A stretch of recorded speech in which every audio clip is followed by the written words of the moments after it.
महाराष्ट्र राज्यातील सर्व कंत्राटी कामगार दिनांक 5 मार्च 2024 पासून रात्री 12 वाजल्यापासून बेमुदत काम बंद आंदोलनाला सामोरे गेलेले आहेत। सर्व महाराष्ट्र राज्यातून सर्व कंत्राटी कामगारांनी या ठिकाणी बेमुदत आंदोलन चालू ठेवलेलं आहे। काल आमच्या पहिल्या दिवसाचा आंदोलन चालू केलं असता कुठल्याही प्रकारचं ऊर्जा मंत्र्यांनी आमच्या कंत्राटी कामगारांच्या प्रश्नावरती विचार केला नाही आणि त्याच्यामुळे आम्ही आज आंदोलनाचा आमचा 6वा टप्पा आहे। आम्ही असंच आम्हाला जर आमच्या ऊर्जा मंत्र्यांनी आमच्या कंत्राटी कामगारांच्या प्रश्नाची दखल जर घेतली नाही तर आम्ही असंच आंदोलन बेमुदत चालू करणार आहे। तर तुमच्या न्यूज चॅनलच्या माध्यमातून मी एवढं सांगू शकतो की आमच्या कंत्राटी कामगारांच्या ज्या 17 प्रलंबित मागण्या आहेत त्यामध्ये आमच्या कंत्राटी कामगारांना सरळ सेवेमध्ये सामावून घेतलंच पाहिजे। जी आपण या पारेषणची असल वितरणची भरती निघाली आहे त्याला स्थगिती देऊन आमच्या कंत्राटी कामगारांना प्राधान्य त्यामध्ये सामावून घ्या।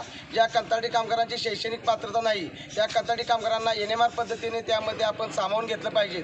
तसेच कंत्राटी कामगारांच्या बेसिक आणि डीएच्या 30% पगारवाढमध्ये झाली पाहिजे। तसेच कंत्राटी कामगार हा परमनंट कर्मचारी यांच्या खांद्याला खांदा लावून काम करत असतो तरी त्यांना 20 लाख रुपयाचा अपघाती विमा व 5 लाख रुपयाचा मेडिक्लेम हाही विमा मिळावा। जर भविष्यात जर या महावितरण कंपनीने आणि ऊर्जा मंत्र्यांनी जर या कंत्राटी कामगारांच्या प्रश्नाकडे जर दखल घेतली नाही तर महाराष्ट्रभर या कंत्राटी कामगारांचा उद्रेक होऊन ही कंत्राटी कामगार रस्त्यावर येणार आहेत। तरी सर्व महाराष्ट्रातील जनतेला मी या ठिकाणी नम्र आवाहन करतो की आपल्याला अहोरात्र हे कंत्राटी कामगार अहोरात्र कष्ट करून आपल्याला वीज पुरवठा सुरळीत करण्यासाठी प्रयत्न करीत असतात।